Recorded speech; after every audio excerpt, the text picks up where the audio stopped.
sa pagkilos ng banal na Espiritu sa aming buhay, O Diyos. Hayaan mo, Panginoon, na ang buhay ng bawat isa ay patuloy na nakasandig sa iyong salita, Panginoon. Patuloy na pinanghahawakan ang pangako mo. Patuloy na tinitignan kung sino ka sa aming buhay. And may our eyes, Lord God, not be focused, Panginoon, sa mga bagay na nangyayari sa aming paligid, kundi nakatuon lamang, Panginoon, sa iyong kaninningan, sa iyong kalwalhatian, sa iyong pangalan, Panginoon, sa iyong kabanalan, Diyos. Maraming salamat, Panginoon. Patuloy ka namin pinupuri, pinasasalamatan, dinadakila, sinasamba sa tayong pangalan ni Jesus. Amen. Isang malakas na palakpak po para sa ating Diyos na buhay. Hallelujah. Magandang umaga po sa bawat isa. Pwede po ba natin batiin ang ating katabi? Good morning. Good morning. And may you continue to have unwavering faith. Can we declare that sa ating po katabi? May you continue to have unwavering faith. Amen. I-declare po natin that no matter the circumstances, you will still stand. Amen po ba? Sige po, i-declare po natin sa ating katabi yun. No matter what the circumstances, you will still stand. Kahit anong sitwasyon ang buhay mo, ikaw ay mananatiling nakatayo, matatag, at hindi natitinag. Amen po ba? Pwede po ba natin muling palakpakan ng ating Panginoong Diyos? Hallelujah. Doon po sa ating pong series Unwavering, kung makakita po natin doon sa ating pong, sa picture po dito, na yung meron pong bangka dyan, it speaks of our life. Okay? It speaks of our life. Na even though meron pong mga waves na nakapalibot sa buhay natin, pero nananatili pong matibay ang ating bangka, ang ating buhay, bakit nakasandig po tayo sa Panginoon. Amen po ba? Kung titignan po natin, ang bangka po, nakakabangka po ang disenyo ng bangka. Ang bangka, kahit maliit siya, compare sa dagat, pero hindi siya lumulubog. Tama po ba? Nakakabangka po yung disenyo, kung gaano katindi ang wisdom na binigay ng Panginoon sa mga tao to create that kind of, not create, but to invent, to discover, yung ganyang bagay. Na kahit maliit ang bangka, at napakalawak, mas malaki ang dagat, hindi lumulubog ang bangka. Okay? Kaya pa rin po niyang pumalaot, kaya pa rin po niyang maglakbay, kaya pa rin po niyang makatawid sa kanyang pupuntahan ng hindi napapahamak, at hindi naaapektuhan ng tindi ng waves. Tama po ba? Meron po tayong mga nakikita na ang ganda, na-bless po ako at namangha po ako nung tumawid po kami sa Binangonan, nung nag-mission po kami before, sa Binangonan, sa Talim Island, sa Binitagan. Grabe, ang liit po nung bangka, pero hindi siya lumulubog. Ang galing, kahit mabigat po ako. Hindi siya lumulubog kasi nakaka-amaze doon sa disenyo ng bangka. Nakatawid po kami kahit maliit yung bangka at napakalawak na papalibutan po siya ng tubig. And even the wind is so strong, the boat can use that wind. Kung titignan po natin yung alam niyo yung parang, ano bang tawag doon? Ayan, yung parang, yung tela ng isang bangka, even though the wind is so strong, ginagamit nung tela na yun, yung ano ba yan? Yung wind, okay? Ginagamit yung wind na yun para siya ay makapunta sa destination, okay? But ito po ang problema. Ito lang po ang nagiging problema sa isang boat. Kung bakit po siya lumulubog. Ang isang boat po, ang nagiging problema sa isang boat kung bakit siya lumulubog is because when the boat has crack. Kapag ang boat po ay nagkaroon ng crack, and the moment the water enter into that boat, okay, that's the moment that the boat will start to drown. That's the moment that the boat will start to sink. Tama po ba? Kayang tumawid ng bangka sa malawak na tubig nang hindi napapahamak, pero kapag ito ay nagkaroon ng butas at dumating na sa punto na pinapasok na siya ng tubig, iyon po yung moment na mag-drown na po siya. lulubog na po siya. Kung titignan po natin sa buhay natin, yung water po is our circumstances. Yung waves and winds are our problems. Na kahit napapalibutan po tayo ng mga sitwasyon ng buhay, o napapalibutan tayo ng tubig, napapalibutan tayo ng mga problema, winds and waves. Kapag ikaw ay dumaan sa winds and waves ng buhay, posible po na maramdaman mo yung hagupit ng problema. Hindi ka po yung parang, hindi, wala lang yan. Hindi ganoon. Pero magkakaroon ka ng parang naaapektuhan ka, nakakaramdam ka ng hagupit ng problema, posible that you will feel a little bit worried and concerned about your life. Pero hindi ka maaapektuhan ng tindi ng winds and waves ng buhay mo if your boat ay buo. Hindi ka po maaapektuhan o hindi malulubog ang iyong bangka o ang iyong buhay kung ang buhay mo ay buo, walang crack, in good condition. Ibig sabihin, buong-buong nagtitiwala sa Panginoon. Hindi ka ilulubog ng winds and waves and water if your life is fully trusting in the Lord. Kung buong-buo tayong nagtitiwala sa Panginoon. But ito lang po, the wind, the waves, and the water can drown your life if you let it enter into your boat. Kung hinahayaan mo na pumasok yan sa buhay mo, kung hinahayaan mo na ang sitwasyon ng buhay mo ay pumasok sa buhay mo, magsisimula po yan na ilubog ka. Okay? At isa po sa mga bagay na dahilan kung bakit lumulubog ang iyong buhay is because hinahayaan mong mapasok ang buhay mo ng takot. Okay?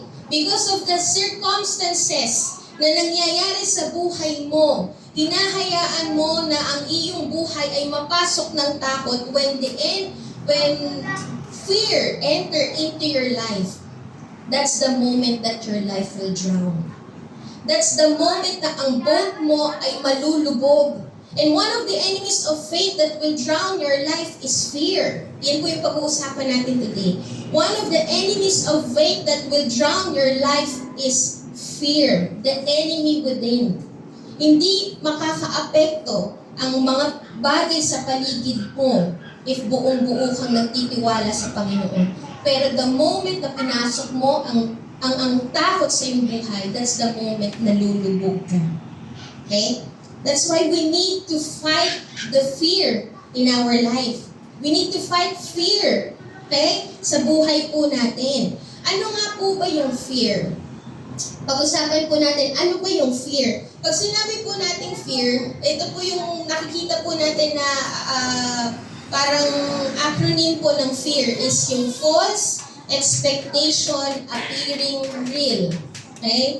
Yung mga bagay na ine-expect mo na akala mo mangyayari, na parang totoo, pero hindi naman pala nagaganap. Okay? Yung fear din po is thinking on thought of failure. Okay? Iyon po yung fear, yung iniisip mo, hindi pa man nangyayari, pero iniisip mo na in advance na mag-fail ka sa mga bagay-bagay. Iyon po yung fear. May takot sa buhay mo. Hindi pa man nagaganap, pero nabuo na agad sa isipan mo. Okay? Na may magyayari hindi maganda. Nabubuo na, hindi pa man nagaganap, pero nabubuo na sa isipan mo na posibleng may mangyaring masama. Takot po yun. Hindi pa nangyayari yung mga bagay, inaasahan mo na agad na baka hindi mag-work out. Okay? Magagawa ako ng business pero parang feeling ko malulugi din siya. No? Yun yung fear. Yung fear is the unpleasant feeling, yung uneasy feeling in your heart that something bad will gonna happen instead of good. Yan po yung fear. Na imbis na ang isipin mo ay may magandang mangyayari, pero ang iniisip mo na agad in advance, may masamang mangyayari. Sabi po sa pag-aaral, yung mga fearful situation daw po na naiisip natin.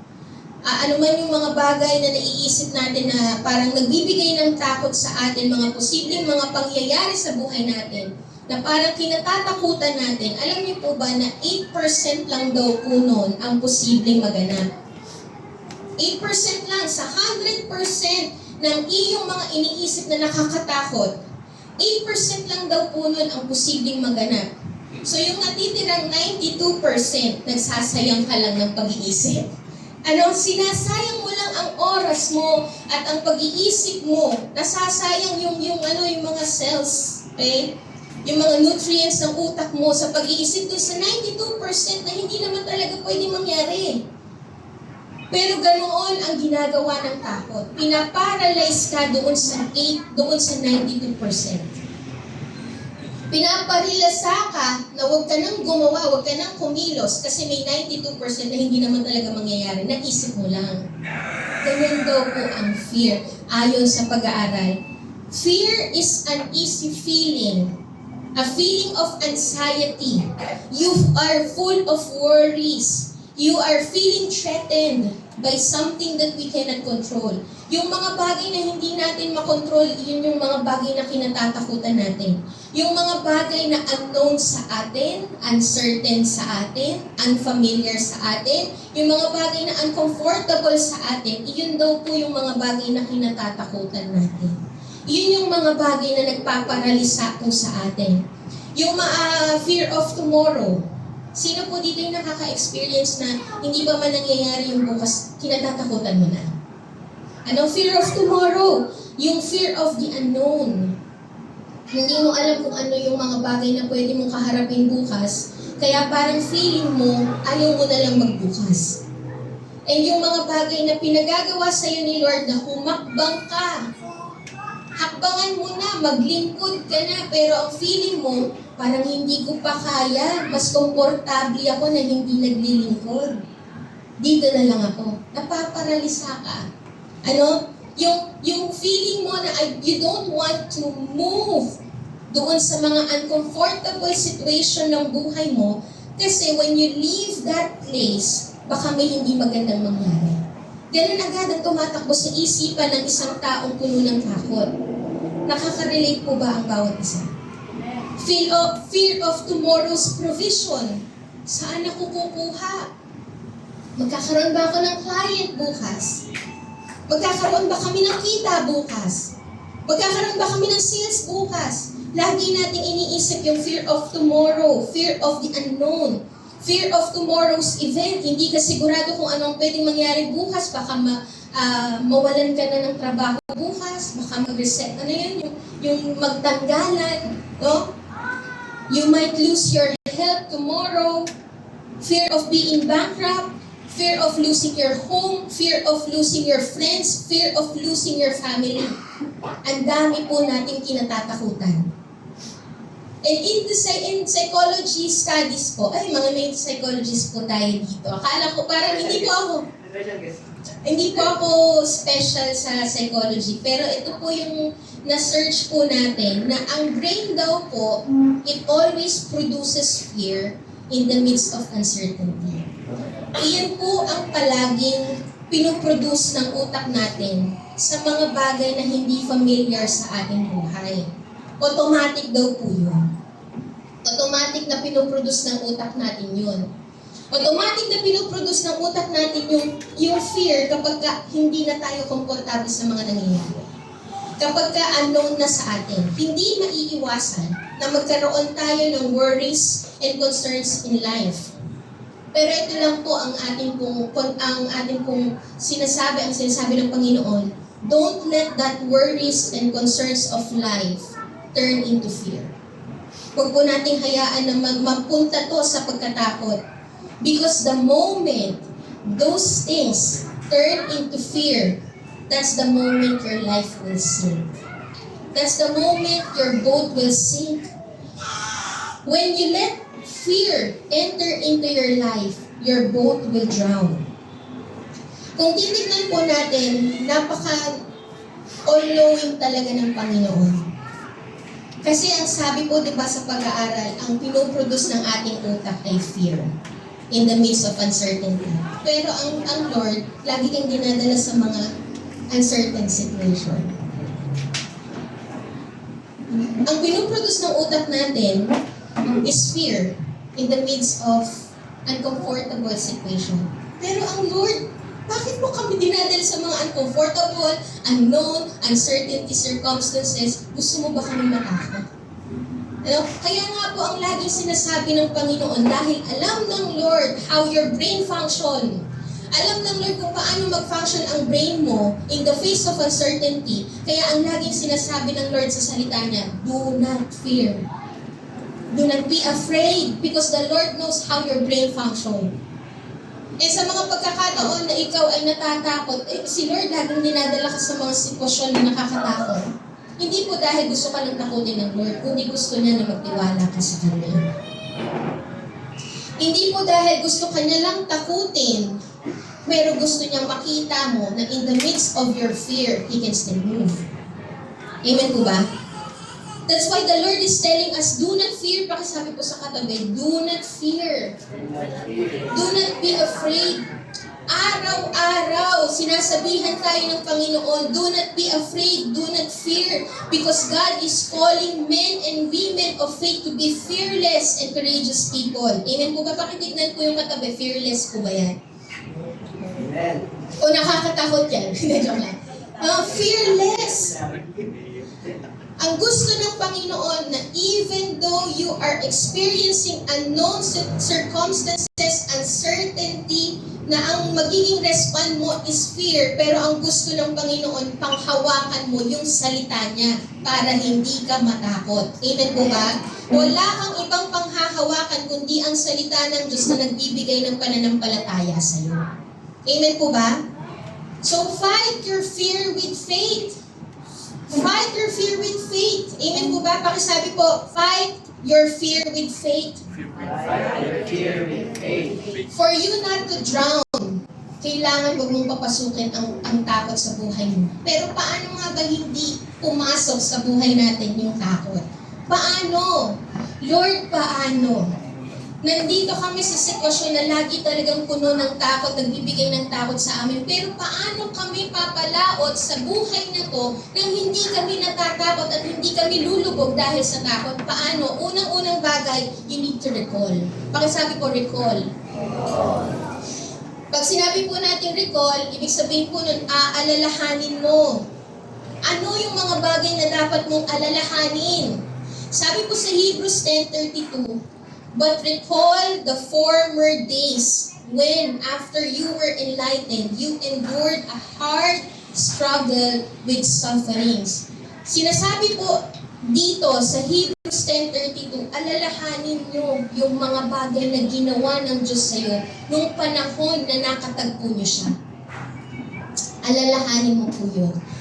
Ang background po nitong Hebrews 10:32, ang mga Kristiyano po this time is parang nasi-shake ang kanilang pananampalataya dahil sa tindi ng persecution, sa tindi ng suffering.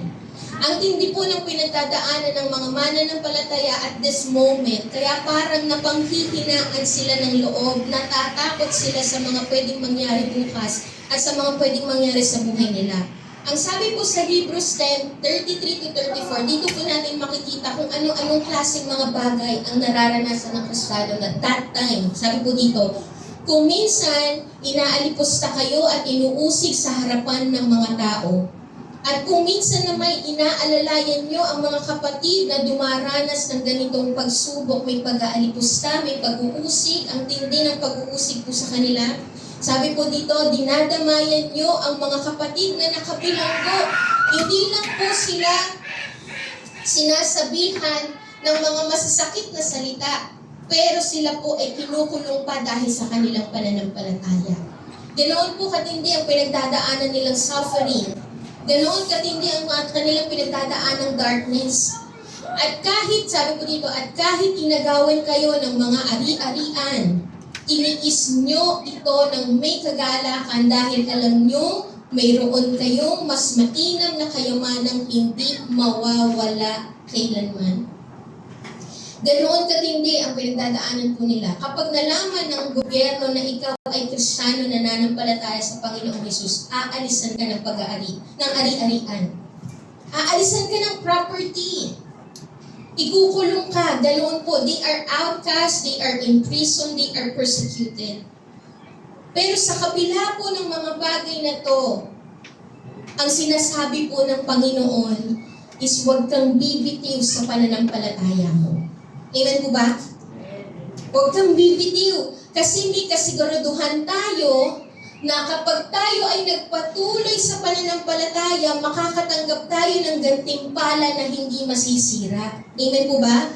Yung gantimpala na meron tayong eternal reward, iyan po yung ating mararanasan kapag tayo ay nagpatuloy sa pananampalataya. Kung titignan po natin dito, even there are so much persecution, suffering, and fearful situation going on in their life, ang sabi po sa kanila ng Panginoon, huwag kayong bibitaw. Pakisabi po sa katabi, huwag kang bibitaw. Huwag kang bibitaw. Amen po ba? Huwag tayo yung kakantahin natin gusto ko nang bumitaw. Huwag yun. At hindi po dapat na kinakanta yun. Kasi ang gusto ng Lord, pag meron tayong relasyon sa Kanya, hindi ka bibitaw. Amen po ba? And para po, for you to keep walking by faith, ang sinabi po dito, kung babalik tayo sa 32, if you want to keep walking by faith, even in the face of fearful situation, what you need to do is recall. Pakisabi, recall. Alalahanin. Alalahanin natin yung mga bagay na ginawa ng Panginoon sa atin sa nakaraan. Alam niyo po kung bakit sinasabi dito na alalahanin niyo yung mga bagay na ginawa ng Panginoon sa atin sa nakaraan. Sometimes po kasi, yung fearful situation natin today, dahil sa sobrang tindi ng kadiliman na ating pinagdadaanan, minsan po, natatakpan talaga ng mga fearful situation natin ng ating mga mata. Natatakpan ang ating mga paningin. At parang dumarating sa punto ng buhay natin, sa sobrang tindi ng ating pinagdadaanan today, parang feeling mo hindi kumikilos si Lord. Okay? Nakaka-experience po ba tayo ng ganun? So, sa sobrang tindi ng pinagdadaanan natin, parang feeling natin ang silent ni Lord. Parang feeling natin, hindi natin makita ang pagkilos ng Panginoon. Alam niyo po, sometimes, hindi po dahil hindi kumikilos si Lord, or hindi dahil tahimik si Lord. Alam niyo po kung bakit minsan ang feeling natin, tahimik si Lord, hindi kumikilos si Lord. Alam niyo po kung bakit? Because that fearful situation blinded your eyes and clouded your minds. Iyon po yung nangyayari. Dahil sa mga matitinding pagsubok na pinagdadaanan natin today, sa sobrang darkness ng ating pinagdadaanan today, hindi ka na makakita. Nagiging clouded na ang iyong kaisipan. Kaya kung wala kang nakikita ngayon, balikan mo yung nakaraan. Ganun po yung sinasabi dito. Kung hindi mo makita ang pagkilos ng Lord ngayon because your eyes are being blinded because of the darkness that you are going through, alalahanin mo ang ginawa ng Panginoon sa nakaraan. Kung titignan po natin sa Matthew 14, 25 to 27, ang sabi din po dito, may pagkakataon po na because of the winds and the waves of life, because of the problems that we are going through, it blinded us. It clouded our eyes. Sabi po sa Matthew 14, 25 to 27, ito po yung nangyari sa mga disciples po ng Panginoon. Nang madaling araw na, sumunod sa kanila si Jesus na naglalakad sa ibabaw ng tubig. Pagkakita ng mga alagad na may naglalakad sa tubig, kinilabutan sila. At napasigaw sila, multo! Dahil sa matinding takot. Kung titignan natin ang mga disciples, dahil sa matinding takot, hindi nila na-recognize na si Lord yung nandun. Dahil sa matinding dilim na kanilang nararanasan, at dahil sa matinding takot na kanilang nararanasan, hindi sila nagiging aware sa pagkilos ng Panginoon. Ang sabi nila, multo. Ngunit agad na nagsalita sa Jesus, huwag kayong matakot, ako ito, lakasan ninyo ang inyong loob. May pagkakataon po na kahit tayo ay Kristiyano na at napakatagal nating Kristiyano, dumarating sa punto ng buhay natin na dahil sa sobrang tindi ng ating pinagdadaanan, sobrang nakakatakot ng ating pinagdadaanan, sometimes it blinded your eyes. Dahil sa takot, hindi hindi ka nagiging aware sa kilos ng Diyos. Kumikilos ang Panginoon, pero ang sabi ng mga disciples, multo. Hindi sila naging aware na si Lord yun. Hindi sila naging aware na andyan ang presence ni Lord. Your fear blinded and clouded your eyes to see the move of God. Ganyan po yung nangyayari sa ating buhay. And sinasabi po ng Panginoon sa atin today, if you will see your life, if your eyes are being blinded or clouded by the darkness that you are going through, and if your eyes can see God's move today, kung hindi mo makita ang pagkilos ng Diyos ngayon, dahil sa sobrang tindi ng iyong pinagdadaanan, what you need to do for you to keep moving forward in your faith and to strengthen your faith is to recall what God has done. I-recall mo yung mga bagay na ginawa ng Panginoon. Kasi kapag nire-recall po natin yung mga bagay, inaalala natin yung mga bagay na iniligtas ako ng Panginoon sa kapahamakan. Pinagaling ako ng Panginoon. Kapag nire-recall natin yung mga bagay na yun, it enlightens our eyes today. Yun po yung nangyayari sa buhay natin. Alalahanin mo daw yung mga panahon na ikaw ay naliwanagan, yung panahon na na-encounter mo si Lord. Kasi yung panahon na na-encounter mo si Lord, nabubuksan ang iyong mga mata. At kapag bukas ang iyong mga mata, nagiging aware ka sa pagkilos ng Panginoon sa buhay mo. Ang sabi po dito, yung word na enlighten, paki-flash po natin. Yung word na enlighten po dito, ibig sabihin po nito is photizo, or meaning is photo. Makikita mo clearly. You will understand the picture, you will see clearly the situation, you will understand the situation, you will see the light. Yun po yung sinasabi ng Panginoon. Every time you will recall, kapag ka ikaw ay in darkness and parang nagbablinded ang iyong isipan, ang iyong mga mata, i-recall mo yung mga bagay na nangyari sa iyo sa nakaraan. At kapag ni-recall mo yung mga bagay na nangyari sa iyo sa nakaraan, you will understand. Maiintindihan mo kung ano yung nangyayari sa iyo ngayon. Okay? And because you will understand what you are going through today, it will enlighten your mind to see who God is. It will enlighten your eyes para makita muli at maging aware muli sa pagkilos ng Panginoon. When you recall the things that God has done in your life, it will enlighten your path today.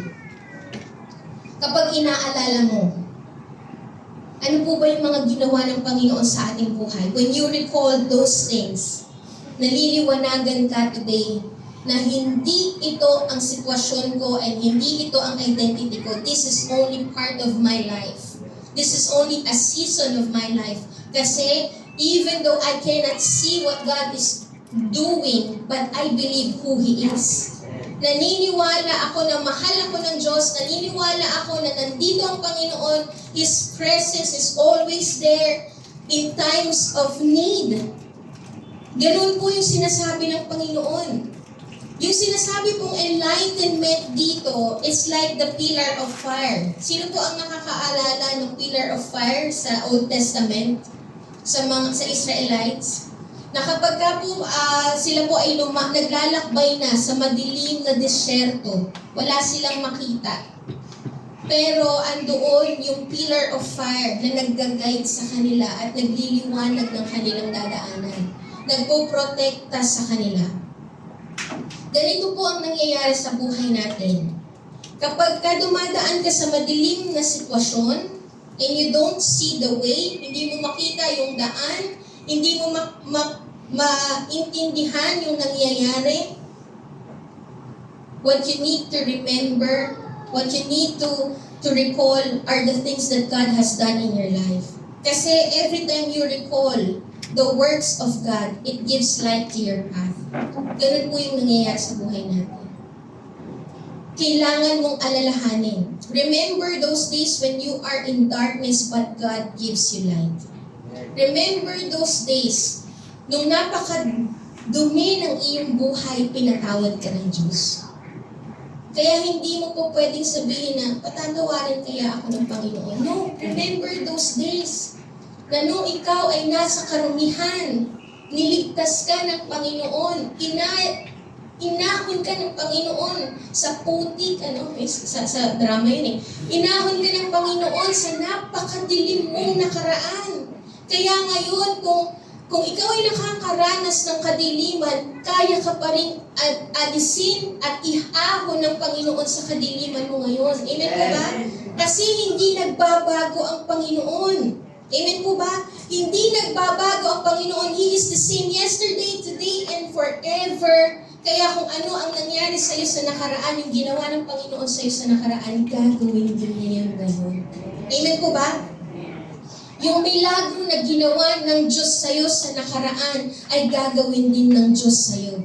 Yung kagalingan na ginawa sa iyo ng Diyos sa nakaraan, gagawin din siya ng Diyos sa iyo ngayon. Amen po ba? Amen po ba? So kapag ka nakikita natin, Lord, parang walang nangyayari. Lord, parang hindi ko makita yung pagkilos mo. No, alalahanin mo yung ginawa ng Panginoon. Kung inahon ka, niligtas ka, pinagaling ka ng Panginoon sa nakaraan, you will always remember the Lord is the same yesterday, today, and forever. Hindi siya nagbabago. Kaya gagawin din niya ngayon yung ginawa niya sa'yo sa nakaraan. Every time you will recall, you will be enlightened today. This is only part. Parte lang to. Itong nangyayaring kadiliman sa akin, dadaanan ko lang to. Kasi alam ko kasama ko pa rin ang Diyos. Amen po ba? Amen? Si Asaph po, kung papansinin natin, example, we will give an example po sa Bible character, si Asaph. Sa Psalm 77. Ito pong background po ng Psalm 77, dahil po sa pagdurusa na pinagdaanan po ni Asaph, nagresulta po ito ng takot. And because of that fear, nagduda po siya sa pagkilos ng Lord. Nasira yung katotohanan patungkol sa karakter ng Diyos. Yun po yung nangyari sa buhay niya.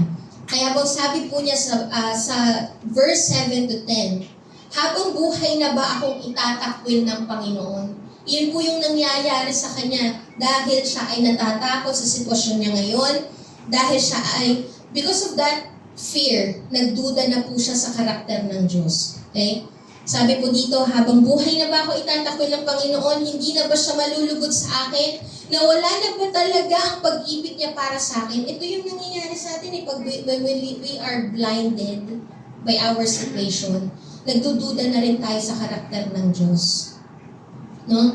Ang kanyang pangako ba ay hindi na niya tutuparin? Nakalimutan na ba niyang maging maawain? Dahil ba sa kanyang galit ay nawala na ang kanyang habag? At sinabi ko, ang pinakamasakit para sa akin ay malamang hindi na tumutulong ang kataas-taasang Diyos. Ganito po yung kasinungalingan ng darkness and fear sa buhay natin. Ganito ang nadudulot ng fear sa buhay natin, nagugulat tayo. And joke lang. Diba, nagkakaroon tayo ng pagdududa sa karakter ng Diyos.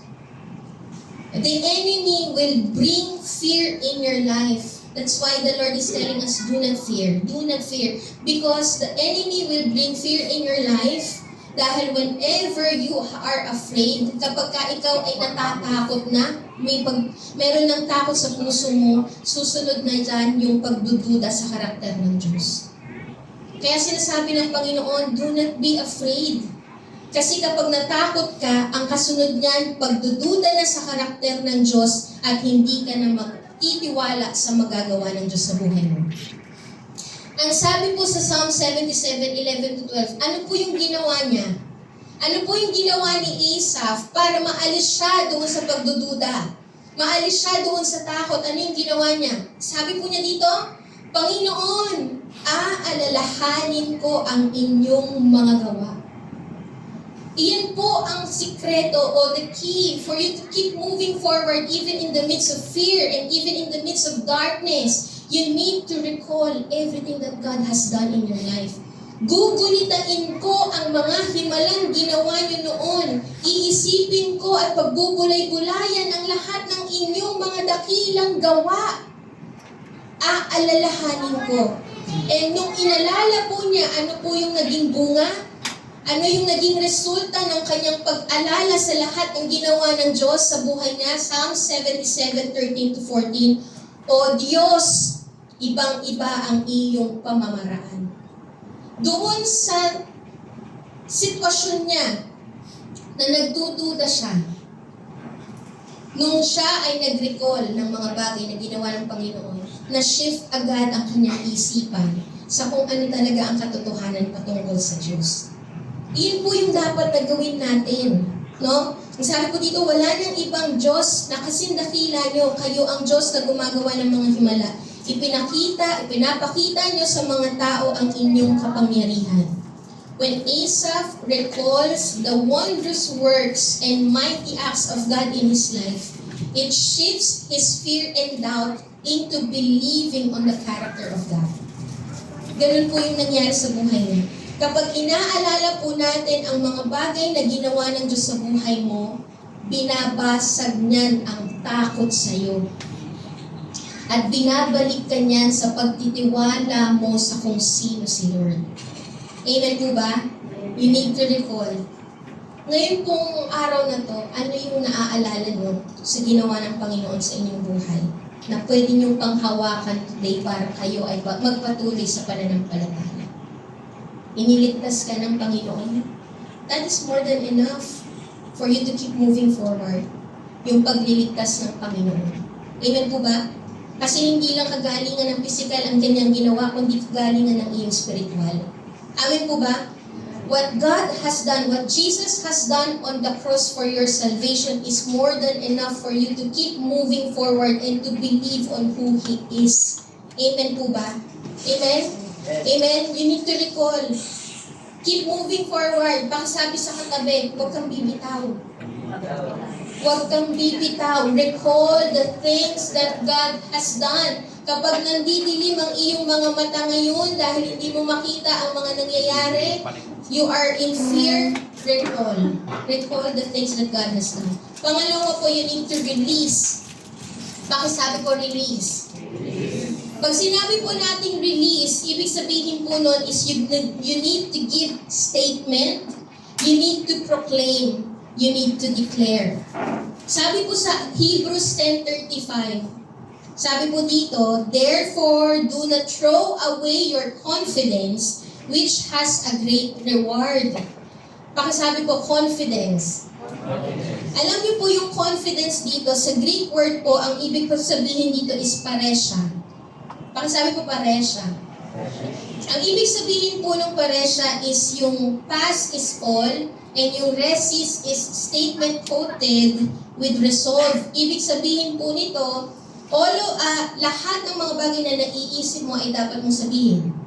Yun po yung sinasabi dito. Freedom in speaking, freely saying all that one thinks. Yun po yung ibig sabihin ng confidence dito na sinasabi. Yung confidence or boldness in speaking, in declaring. Okay? Confidence to speak up. Yun po yung sinasabi dito. Huwag mo daw pong bibitawan yung confidence mo to speak up your faith. Yun po yung sinasabi dito. The boldness to declare your faith. Huwag mo daw bibitawan para ikaw ay makapagpatuloy sa pananampalataya, hindi magigiba ang iyong buhay sa kabila ng mga fearful situation. Hindi mo lang i-recall yung mga ginawa ng Panginoon sa buhay mo, kundi i-declare mo kung ano ang ginawa ng Diyos at gagawin pa niya. Yun po yung sinasabi dito. Alam niyo po, minsan sinasabi ng mga ibang, sinasabi ng iba, declaring is not helpful. Declaring your faith, declaring the word, declaring kung ano yung gustong gawin ng Panginoon sa buhay mo through the word is not helpful. Dapat maging practical ka. Kumilos ka. Oo, may pagkilos. Pero sinasabi din po ng Panginoon na powerful ang word ng Lord na every time you declare, it will happen in your life. That's how powerful the word is. That's why the Lord is telling us, have confidence to proclaim your faith. Have confidence to speak up the word. Have confidence to voice out your faith, to voice out kung ano yung mga bagay na gagawin ng Diyos sa buhay mo. Hindi pa man ginagawa, pero vino-voice out mo na gagawin ni Lord, kaya magaganap. Amen po ba? Ganoon po yung dapat na gawin natin in facing fearful situation. Wala pa, hindi mo pa nakikita yung provision, pero naalala ko, nag-provide si Lord. Kaya today, I will speak up with boldness that the Lord is my provider. Amen po ba? Hindi ko pa nararanasan ng kagalingan. Sabi nila may sakit ako, hindi ko pa nararanasan ng kagalingan. Pero na-recall ko na may kagalingan na ginawa ang Panginoon sa buhay ko. Yun yung tumatakbo sa isipan ko. Kaya today, I will speak with boldness that the Lord is my healer. Amen po ba? The Lord is my healer. I will not receive what the doctor is telling me, pero I will receive what the Lord is telling me doon sa mga sinasabi niya sa pangako niya. I will declare who God is in my life. Hindi ko i-receive kung ano yung sinabi ng doktor. Ang i-receive ko kung sino si Lord sa buhay ko. Iyon yung aking sasambitin. Iyon yung aking confidence. Iyon yung aking i-declare. Proclaim. That's the thing that I will release in my life. You need to know how to release. Iyon po yung dapat na mangyari. You need to know and have the confidence to release the Word of God in your life. Sabihin mo ng sabihin, i-declare mo ng i-declare ang salita ng Diyos kung sino si Lord, kung ano ang magagawa niya at gagawin pa niya, kung ano ang pangako niya until you are being convinced. Until you have this boldness to believe that God will do great things in your life. Amen po ba? When you recall, you need to start releasing. Kapag ka ikaw ay nagre-recall, naiiba na ang takbo ng isipan mo. Hindi ka na mapupunta sa takot, mapupunta ka na sa kung ano ang magagawa ni Lord. And kapag ka ang iyong isipan ay napupunta na sa kung ano ang magagawa ni Lord, start to release that in your life. Ito ang gagawin ni Lord. Ang Diyos ko ay provider. Ang Diyos ko ay my banner. He is my banner. He is my victory. My God is always there. He will never leave me nor forsake me. He is my Jehovah Rapha. He is my healer. Declare that. Kasi kung papansinin niyo po, the more na ina-entertain po natin sa isipan natin yung takot, ayun po yung magiging bukang bibig natin. Kaya po sinabi po sa atin today, ang i-recall mo yung mga ginawa ng Panginoon sa buhay mo para iyan ang maging bukang bibig ng iyong labi. Amen po ba? I-recall mo. And the more you speak, kung papansinin mo, the more you speak of the fearful things in your life, the more fear will settle in your heart. The more nalalamunin ka ng takot. At that's the moment na ang pananampalataya mo will be affected and your life will drown. Okay? Gusto ko lang pong maging clear sa bawat isa na hindi po masama na sabihin natin ang ating tunay na kalagayan sa kapatiran. Di ba may pagkakataon na sinasabi natin, kapatid, ito yung nangyayari sa akin, please pray for me. Kapatid, ito yung pinagdadaanan ko. Hindi po masama na i-open up natin yung mga sitwasyon na nangyayari sa buhay natin. Kasi ang sabi naman po sa salita ng Diyos, we need to carry each other's burden. Okay? But ito po yung sinasabi ng Panginoon dito, do not linger on that situation. Do not linger on that fearful situation na ang mangyayari sa iyo ay ang magiging bukang bibig na lang ng iyong labi ay ang mga salita na nagdudulot ng pagkatakot sa iyo to the point na hindi mo na makita ang pagkilos ng Diyos. Iyon po yung sinasabi ng Panginoon dito. Kapag ka nagkakaroon ka ng mga nakakatakot na sitwasyon sa buhay, when you open up yung mga bagay na nakakatakot, kapag nag-open up ka sa kapatiran mo ng mga bagay na nakakatakot na nangyayari sa buhay mo, you need to shift it right away by releasing the truth and the promise of God in your life. Kapatid, ito yung nangyayari sa buhay ko, pero alam ko may gagawin si Lord. Ito yung nangyayari sa buhay ko, pero alam ko hindi pa tapos si Lord sa buhay ko. Amen? You need to always release. You need to fuel up your faith by releasing the word. You need your faith will grow strong if you would always boldly proclaim the word of God in your life. Faith comes from hearing and hearing the word. So, para ang pananampalataya mo ay lumago ng lumago, maging matibay ng matibay, you need to release the word of God that will strengthen and fuel up your faith. Amen po ba? Release the word. Huwag mong hayaan na ang maging bukang bibig mo ay yung mga bagay na nakakatakot na nangyayari sa buhay mo. Yes, meron. Totoo na merong mga nakakatakot na pangyayari sa buhay.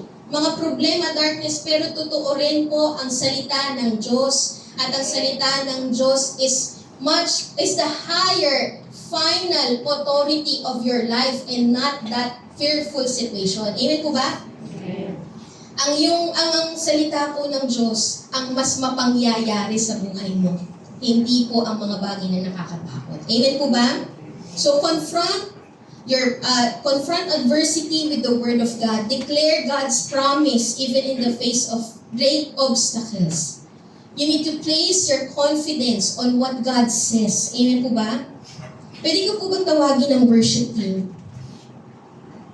If you want to be fully convinced, to have unwavering faith, you need to always declare, proclaim, and release the word of God. Have the confidence to boldly proclaim who God is, what He says, and what He can do. You need to recall, alalahanin po natin, hanggang sa ang isipan mo ay hindi na nakatuon sa mga bagay na nakakatakot, kundi ang iyong isipan ay nakatuon na sa kung sino nga ba si Lord, ano ba ang sinabi niya, ano pa ang gagawin niya. And then you release it. I-release mo yan sa iyong buhay. Ito ang gagawin ni Lord sa buhay ko. Yung nangyayari na reality sa buhay ko, mga problema, winds and waves sa buhay ko, hindi ito ang final destination ko. This is not my life.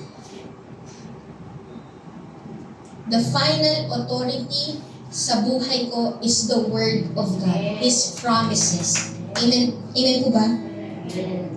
Faith is not about what you see with your bare eyes, but what the Lord says. Ulitin ko po yun. Ang pananampalataya po ay hindi nakabase sa kung ano yung nakikita mo sa reality mo today. Ang pananampalataya po ay nakabase sa confidence mo sa salita ng Diyos, kung ano ang sinabi ng Diyos. Kaya ang pagganahin po natin ay ang ating tenga. Kung ano ang sinabi ni Lord, iyon ang mag-i-impluensya sa nakikita ko ngayon. Ang sinabi ni Lord, magpo-provide siya. Kaya it will influence how I see my situation. He will provide. Sabi po sa Matthew 14:28-30, ito po yung pangyayari na lumakad po si Peter sa tubig. No? Ang sabi po dito, sumagot si Pedro sa kanya, Panginoon, kung kayo nga iyan, papuntahin niyo ako dyan na naglalakad din sa tubig. Kung papansinin po natin ang sitwasyon po ng mga disciples kanina, di ba? Because of fear, naging blinded ang kanilang mata. Hindi sila naging aware na kasama pala nila si Lord. Ang thinking nila, multo. Di sila naging aware na kumikilos pa rin pala si Lord even in the midst of the storm. Kasi nga naging blinded ang kanilang pag-iisip, ang kanilang mga mata because of fear.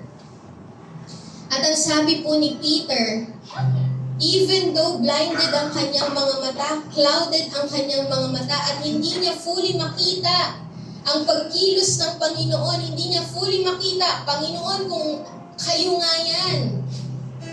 Blinded pa ang kanyang paningin. Ang sabi ni Peter, papuntahin niyo ako dyan ang naglalakad din sa tubig. At ang naging response po ng Panginoon is His Word. Halika. Huwag po nating hayaan na ang mga mata natin ang ating pairalin sa mga fearful situation. Kasi kapag nakatutok ka sa mga fearful situation, lulubog ka talaga. Ang pagganahin mo ay ang tenga mo. Ang pinagana po ni Peter sa kanyang buhay, kaya po siya nakalakad sa tubig, Kaya nangyari ang imposibleng bagay sa buhay niya is because ang pinagana niya ay ang kanyang tenga. The moment na nagsalita ang Panginoon, halika. Ang pinanghawakan niya, hindi yung mga bagay na nakikita niya, kundi ang salita na narinig niya. Halika. Come. Ang nagpatibay po sa kanya, kaya siya patuloy nakapaglakad sa pananampalataya, is the Word of God. Ang sabi po dito, kaya bumaba si Pedro sa bangka at naglakad sa tubig patungo kay Jesus. Nakalakad po siya sa tubig dahil naniwala siya sa salita ng Diyos. Iyon po yung pananampalataya. Hindi mo pa man nakikita pero confident ka na mangyayari. Bakit? Sinabi ni Lord halika. And yung salita ng Diyos ang nag-impluensya sa kanya to see kung ano nga ba ang dapat niyang makita na pinakikita ng Panginoon. Nangyari ang imposibleng bagay sa buhay niya. Pero ito po yung nangyari. The moment na naging distracted po siya, no? The moment na naging distracted siya, imbis na nakatuon siya sa sinabi ni Lord na halika, ang kanyang naging tuon is sa waves, sa winds, sa water. Naniniwala po ako, nung panahon po na yon, habang po siya ay naglalakad, meron pa rin winds and waves. Andun pa rin yung tubig. Pero nananatili siyang naglalakad. Bakit? Nakahawak po siya sa salita ng Diyos eh. Pero the moment na bumitaw siya sa salita ng Diyos at natuon ang kanyang paningin sa sitwasyon niya, that's the moment na siya ay lumubog. Hindi po dahil may winds and waves. Hindi po dahil may water. Kundi dahil natakot siya. Yung takot po ang nagpalubog sa kanya. Ang buhay po natin, hindi po problema ang nagpapalubog sa iyo. Kundi dahil natakot ka. Iyon po yung nagpalubog sa kanya. Iyon po yung magpapalubog sa buhay natin when you let that fearful situation enter into your life. That's the moment that your life will drown. Kaya po ang sinasabi ng Panginoon, do not be afraid kasi kapag nagsimula kang matakot, lulubog ka. Hindi ka lulubog because of the situation. Lulubog ka kasi pinapasok mo yung takot. Kapag ka po dumadaan tayo sa ganitong sitwasyon, ang sinasabi po ng Panginoon, do not be afraid, it is I. Kapag nandun tayo sa sitwasyon na nakakatakot, ang dapat na maging focus natin is yung it is I. Focus on Jesus. Focus on who God is. Yun po yung pinag-aaralan pa natin yung mga nakaraan pa.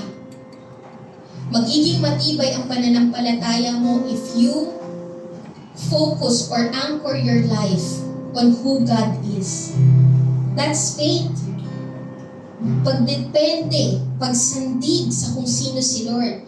Ang laging sinasabi ng Panginoon sa lahat ng sitwasyon na nakakatakot sa buhay ng mga disciples, do not be afraid, it is I. Focus on me. Iyan din po yung sinasabi ng Panginoon para maging ang buhay mo ay hindi matinag. Focus on Jesus. Focus on it is I.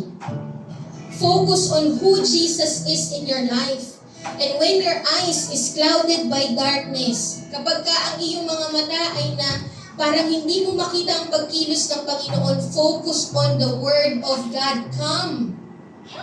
Mag-focus ka doon sa sinabi ng Panginoon.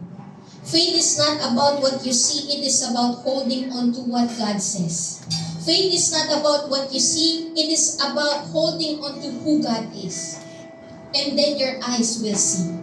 Ganun po yung pananampalataya. Yung sinasabi po kanina sa awit natin, kapag nakita mo ang kabanalan ng Panginoon, kapag hinayag ng Panginoon ang kabanalan niya, that's the moment na makikita mo yung liwanag sa buhay mo, and everything in your life na darkness, it will only be a shadow. Diba? Ano po yung awit natin kanina? Yung, when I look into your holiness. When you focus your eyes on the holiness of God, on who God is, yung mga fearful situation ng iyong buhay will only be a shadow dahil ang mas magbibigay sa'yo ay yung liwanag ng Panginoon. Amen po ba? When you are in your fearful situation, focus on who God is, focus on what He says. Naalala ko po yung pangyayari po. Pinagpaalam ko po ito kay Ate Lori. Yung nangyari po sa kanya nung Friday. Medyo nakakatawa siya, pero nakita ko po yung illustration na binigay po ng Panginoon sa atin na ang nangyari po kasi nung Friday sa kay Ate Lori, siya po ay gala, pero siya ay naliligawan. Ano po, nung Friday po kasi, nung pumunta po siya sa bahay ni Nanay Saling, naligaw siya, hindi niya alam kung saan siya pupunta. Talaga, tinawagan na niya si Ate Mariel. So habang nagkakausap po sila, sabi ni Ate Mariel, Ate Lori, dumiretso ka lang. Dumiretso ka lang, nakikita kita. Dumiretso ka lang, nakikita kita. Sige, diretso lang, nakikita kita. Pero sa kanya, habang siya ay nakasakay sa tricycle, dahil siya ay nakatutok sa kung ano ang nakikita niya, natatakot siya. Baka maligaw siya, baka kung saan siya mapunta. Pero, ang sinasabi ni Ate Mariel, dumiretso ka lang, kita kita. Alam niyo po sa buhay natin ganun.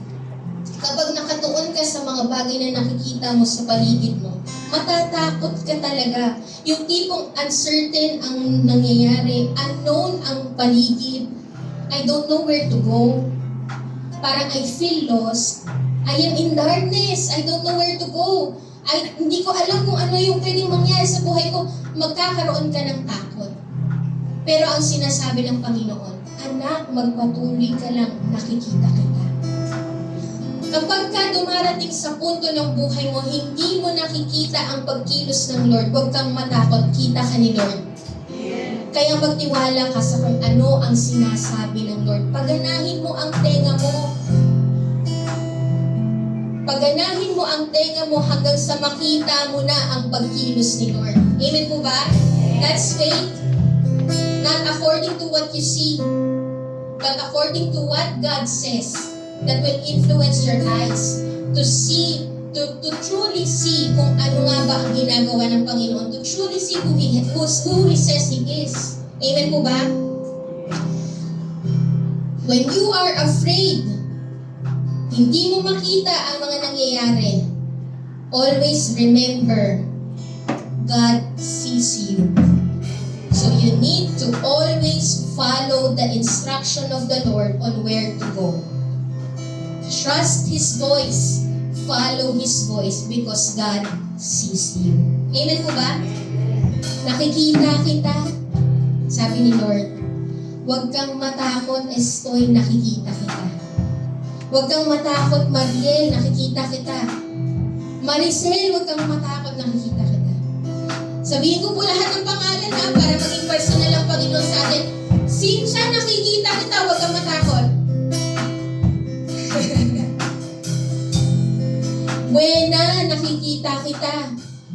Kahit ikaw ay natatakot ngayon, hindi mo alam kung ano ang gagawin, nakikita kita, just follow my voice. Amen po ba?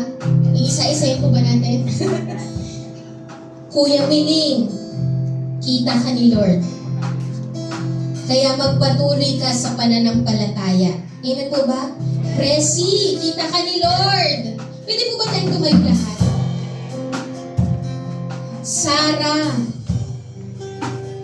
kahit may imposibleng bagay na nangyayari,